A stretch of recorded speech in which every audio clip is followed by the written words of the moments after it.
मोठा राजकीय स्फोट, मुंबई आणि ठाण्याचा राजा कोण यावरून महायुतीत आता थेट आरपारची लढाई सुरू झाली आहे.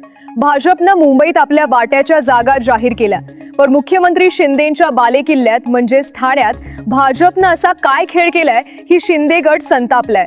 दुसरीकडे राज आणि उद्धव ठाकरे एकत्र येताच काँग्रेसनं प्रकाश आंबेडकरांशी हातमिळवणी करून खळबळ उडवून दिलीय.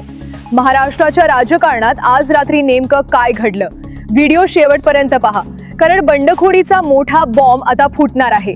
नमस्कार, महाराष्ट्राच्या वेगवान घडामोडींसाठी तुमचं विश्वसनीय न्यूज चॅनल लोकबज मराठीला सबस्क्राईब करा.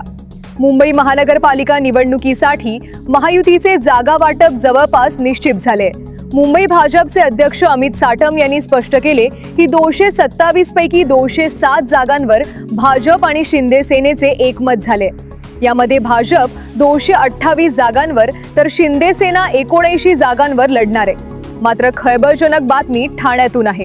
ठाण्यात भाजपने 40 जागांचा प्रस्ताव दिल्याने शिंदे गट प्रचंड नाराज झालाय.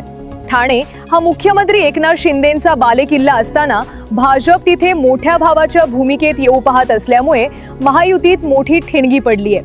दुसरीकडे महाविकास आघाडीतही मोठी फूट पडली आहे. राज ठाकरे आणि उद्धव ठाकरे एकत्र आल्यामुळे काँग्रेसने सावध पवित्रा घेत प्रकाश आंबेडकरांच्या वंचित बहुजन आघाडीशी अधिकृत युती केली आहे.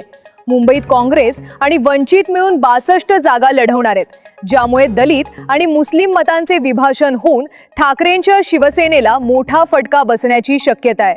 नाशिकमध्येही काँग्रेस आणि राष्ट्रवादी शरद पवार गट यांनी 42 जागांचा स्वतंत्र प्रस्ताव देऊन ठाकरेंवर दबाव वाढवलाय. उमेदवारी अर्ज भरण्याची उद्या शेवटची तारीख असल्यानं आज रात्री अनेक बडे नेते बंडखोरी करून पक्ष बदलण्याच्या तयारीत आहेत. तुमच्या मते ठाण्यात भाजपनं नमते घ्यायला हवे का, आणि काँग्रेस वंचित युतीचा फायदा कोणाला होईल? कमेंटमध्ये नक्की सांगा.